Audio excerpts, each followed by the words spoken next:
general nerdery. It was the Super Bowl, so if you ever had any doubts that there was going to be trailers, there's some fucking trailers for us. Right? What a superb owl. Did you watch the Superb Owl? I did not. I did not. I mean, usually I do because I am like a big football fan. Mm-hmm. But let's see, I'm a big enough fan of the Raiders that I was like, fuck this, because the Super Bowl was being played at the Raiders Stadium, But not between with the Raiders. between two teams that have historically been. Wait, why? Well, okay, so Kansas City is interconference rivals. Oh, okay. So like if they do well, it negatively impacts the Raiders. Yeah, but why was it in Raiders Stadium? That's what I don't. Oh, it's in a different stadium every year, and it's just picked beforehand. This is how little I know about football. I don't know how it's picked or like what the rotation is or anything, but I think in this case they really wanted to make use of the fact that Allegiant is one of the newest stadiums and is currently like legitimately the best stadium. Oh, okay, cool.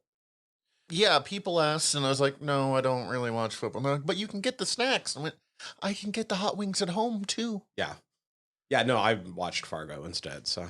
We have like a 7-layer dip at home, so I just bought nice chips, and we're probably just going to eat that and watch some wrestling.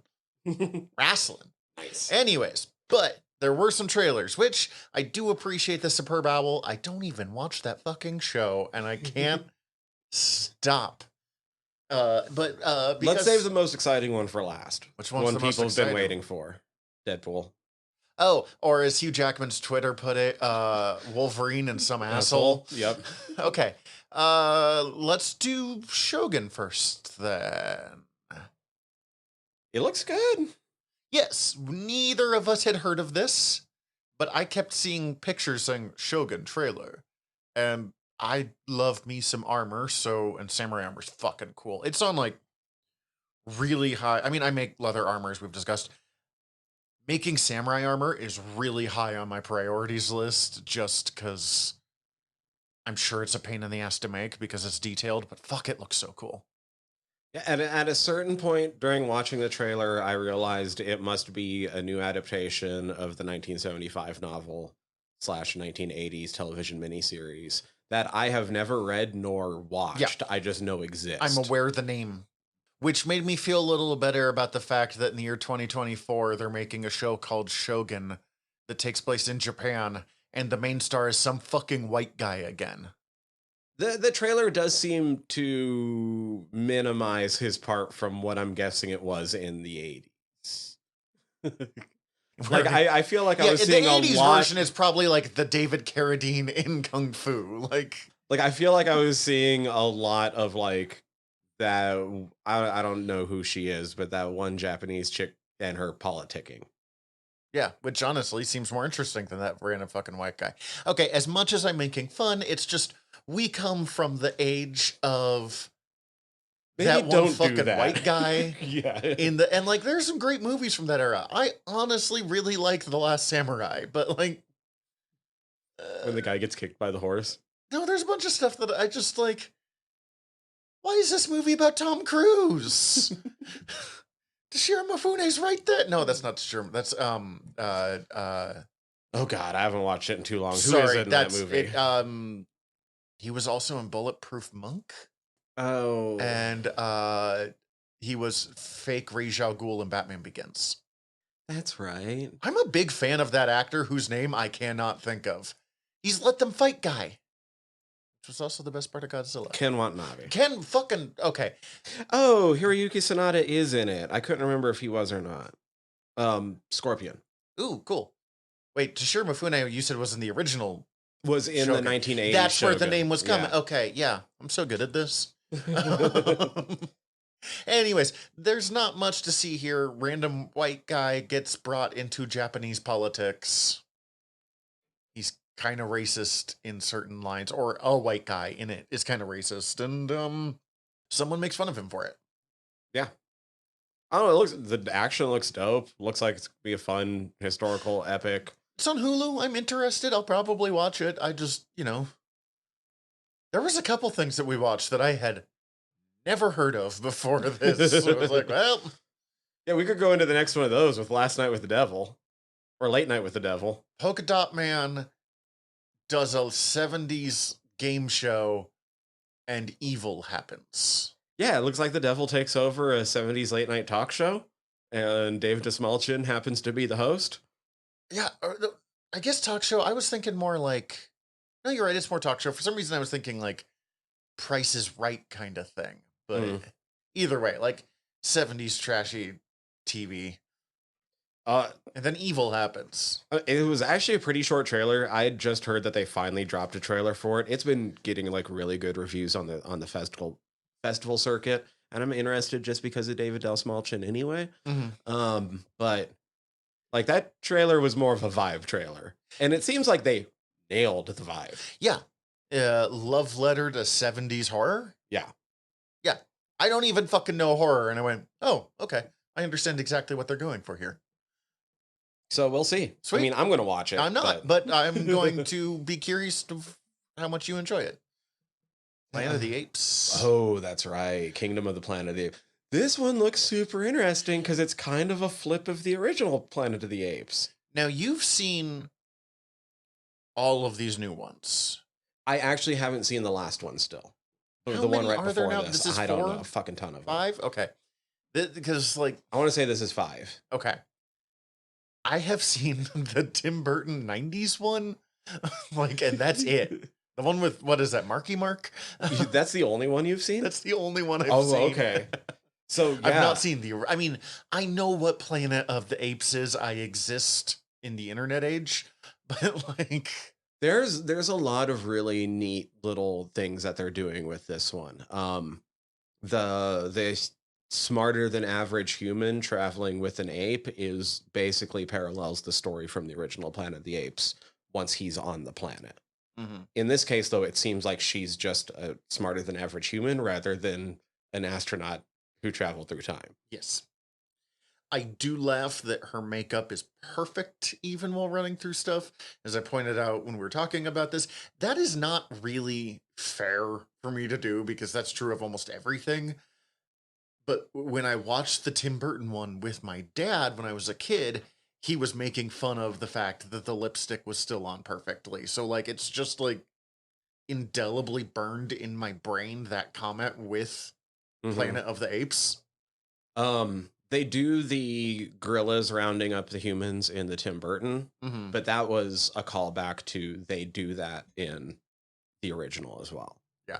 I might have seen the original a With long Charlton Heston? time ago. Like, I've at least seen bits of it, but I can't promise that I've seen it. This is one of 2 movies we'll talk about where I'm like, I think I've seen the original. The other neat thing, though, that I feel like is an intentional callback is the beginning has like the apes finding the books that sort of intimate that like things used to be far different, and of course the leader is wanting to learn more about this because the humans supposedly, you know, in their time were able to do this and accomplish all of these great feats and stuff. I think that's supposed to be kind of a callback to the original novel, Planet of the Apes, which I did read once, but it was in like 6th grade, so my memory's a little bit hazy. But if I remember correctly, the twist wasn't like it was at the end of the movie. The original movie, obviously, super famous twist. It all to hell. It was us all along. Yeah, You've no, done okay. it. I've definitely seen that scene multiple times, even in... So the twist at the end of the book is that there was a framing device of the story of Planet of the Apes being like a bedtime story that these parents are telling their kid. And at the very end, you get to it, and the kid asks one last question before they go to bed. And it's like, that this is all made up, right? Humans can't talk.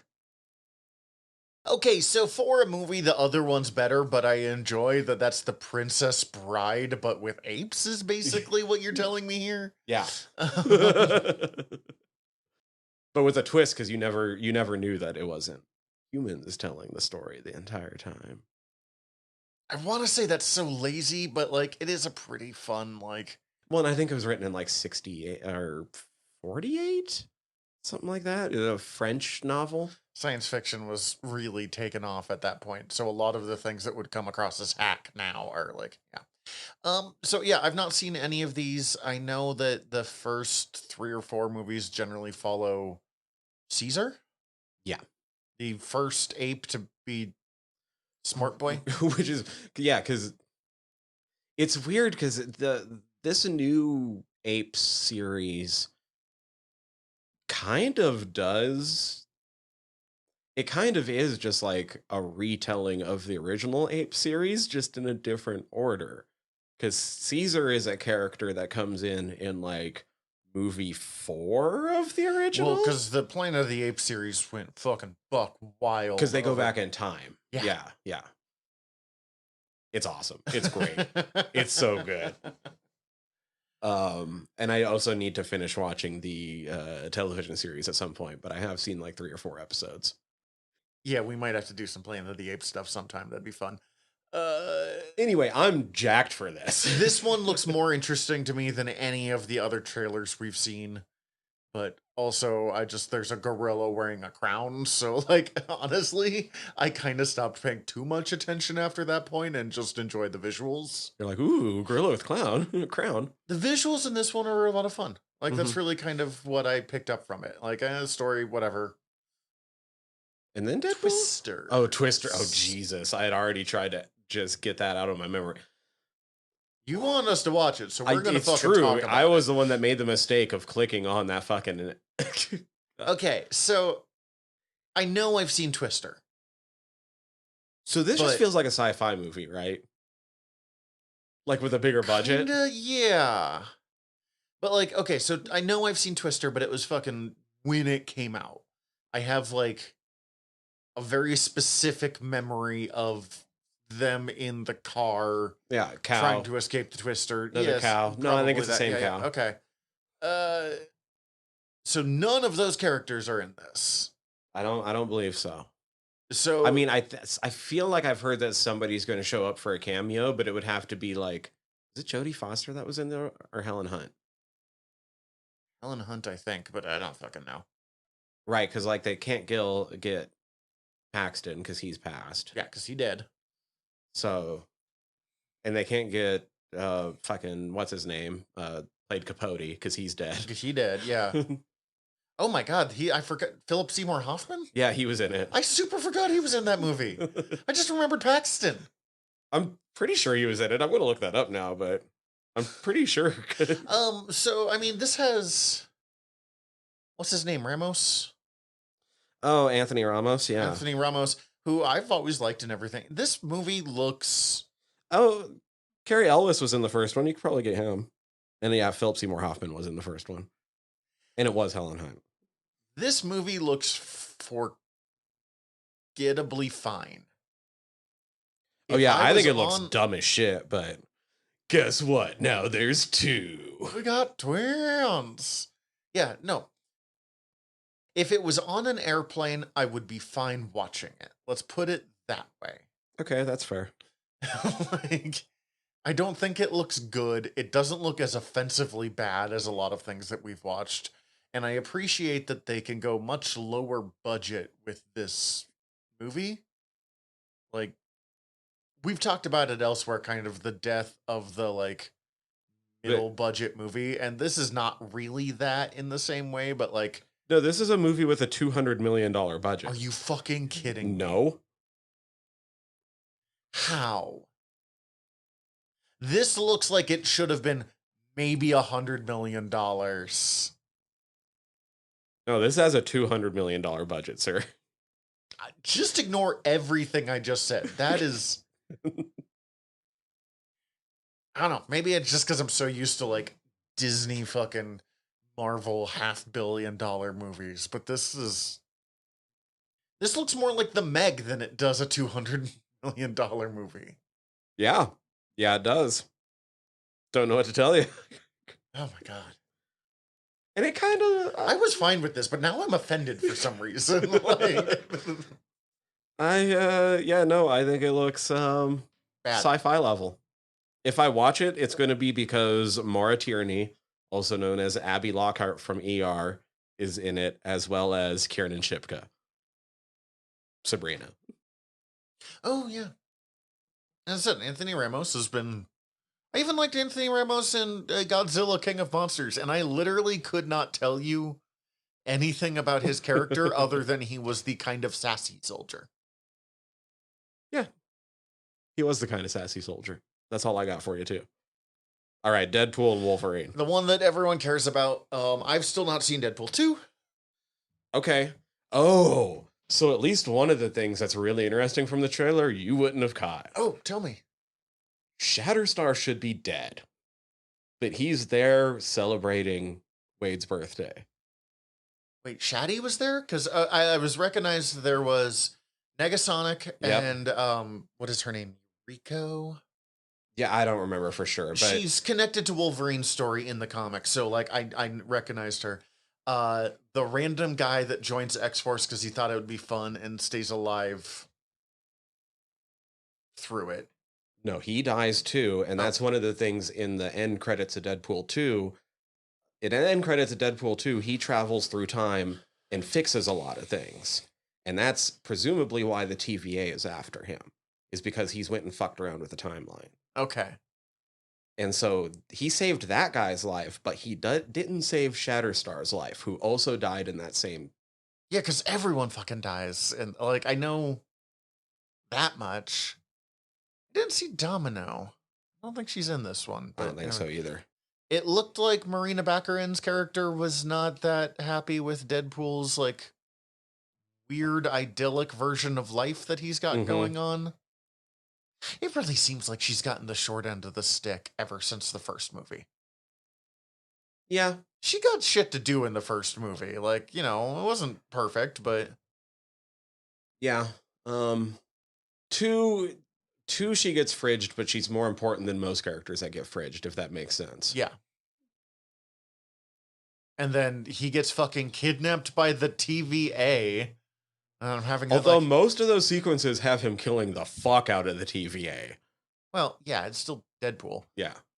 And it sounds like he's going to get recruited by the TVA to fix stuff. I don't know. I have to assume that either they're implying that they say that he's special, and I don't know if they're going to make him into the equivalent of like a Nexus being, or if it's because he's meta aware, so he knows he can keep track of the changes to the different timelines. That was going to be my guess.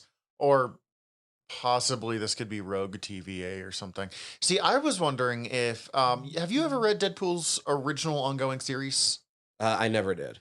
He gets involved with a group called Landau, Luckman, and Lake, I think.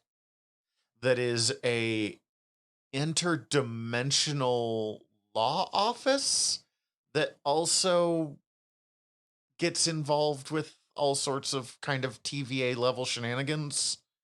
So I was like, oh, is this fucking LL&L? I don't actually care for Lando, Luckman, and Lake because every time I read the story, it's one of those ones that they have to like put out so much exposition that I get a headache. But nope, TVA, which makes sense. It's going to be, you can use some of the stuff from LL&L, but like not have to introduce another MacGuffin device, basically. The other thing that I've already seen discussion of online is you get a really quick glimpse of somebody bald from behind, and everyone's like, ooh, is that Professor X? But there's one other character that I've seen thrown out there, because even before all of this, it was rumored that they were going to be in this movie. That's Cassandra Nova. Okay. I don't really care about Cassandra Nova, but her versus Deadpool could be fun. I can't believe I'm going to say the sentence. I just don't want it to be Patrick Stewart. Yeah. I love Patrick Stewart. He is in the running for my all-time favorite actor. But now give us Baldwin McAvoy. Or somebody new. Yeah. I think it's just time to change it up, especially because he's 85. Well, I think part of this is, what was the... God, I still need to finish reading it, and I was loving what I started reading. But the series where they're getting all the best Avengers. Avengers Forever? Yeah, Avengers Forever. Supposedly this plot is a little bit like that. And like Deadpool's trying to recruit Hugh Jackman Wolvie because he's the best Wolverine. Okay. But it seems like he's trying to recruit them because a version of the 2015 Secret Wars is about to happen. Which we kind of knew. Mm-hmm. You know, I don't really feel a need for a big universe shattering yada yada yada, and like whether I disagree with the concept of superhero fatigue or not, I understand that like a large part of the public is having trouble with some of the more multiversal weird shit that nerds love because we've been reading it since we were, reading. It's starting to feel like homework for the general public. Yes, exactly. And we are used to that. We're nerds. I might not have liked their homework, but I've given myself a bunch of homework over the years. Mm-hmm. So, like, Secret Wars was fucking baller. I don't really feel a need to shatter everything and then bring it back together. And now we have one unified world, but, like, new stuff like the X-Men are in there or what. It feels like they're going to Crisis on Infinite Earths. That's really where I'm going with this.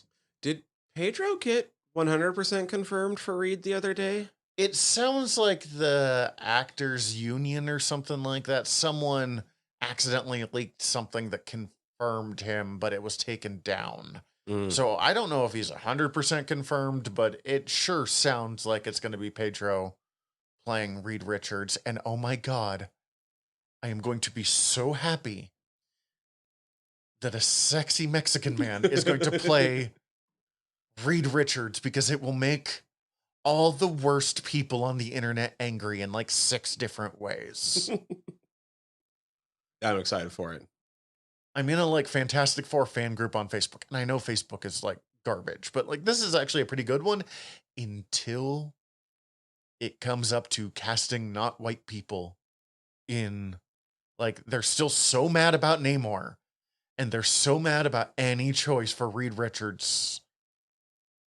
Namor is an interesting one that there's a big discussion to get into about, but this is not the place for it. We're just talking about trailers here today. No, yeah. I just like, I'm so looking forward to Reed Richards should be treated cooler, but that's not what we're talking about right now. It's just an ongoing thesis of mine. I don't know. It looks fun. Yeah, I'm excited to see. Look, it's the only Marvel movie we're getting this year. That's good. They actually really did need to slow the fuck down. So if nothing else, I'm excited for that. That'll give me a good event film this summer to go check out. It lacks the big punk feel of the first Deadpool movie. The Deadpool 2 trailer at least had a bit of. Mm-hmm. But like, I don't know. I think it could still work. Yeah, I'll be going to it for sure. I love the first 2 Deadpool movies. I own them both on Blu-ray. I dug them enough. I love the first one. The second one just slipped through the cracks. Like, and they're one of the Marvel adjacent, or the Marvel things that I can actually make my girlfriend give a shit about. So we'll probably be going to it together. Fuck yeah. Yeah, it was like that in Black Panther, if I remember. Yeah, that Black Panther. I think we did go see Doctor Strange together, but like, Doctor Strange was fine. And the Guardians movies. Oh, those kick ass. Yeah. Other than that, like, she doesn't give a shit, and like, I get it. Okay, that's fine. I think that's it. Yeah. So, bye. Hi, everybody. General Tyler here. If you like the show, please hit subscribe however you're listening to us right now. Also, if you could rate and review us however you're listening to us right now, or preferably over at Apple Podcasts, we would super appreciate it, as the whole world is ran on algorithms, and we want to be all up in them, getting our voice out to more places. Also, tell your friends. We always appreciate that. If you want to get in contact with us, ask us questions, give us comments, email us, generalnerderypod@gmail.com. You can also contact us through our website, www.generalnerdcast.com. While you're there, check out all of our back catalog, or click the links up at the top, as we are part of the Earworm Podcast Network. Go check out all of our sister shows. We're involved with most of them, so if you already like listening to us talk, it might be in your best interest. And if you want to check out everything from the network, head over to earworm.com, EARVVYRM.com. We'd super appreciate it. Love you all. Have a good one.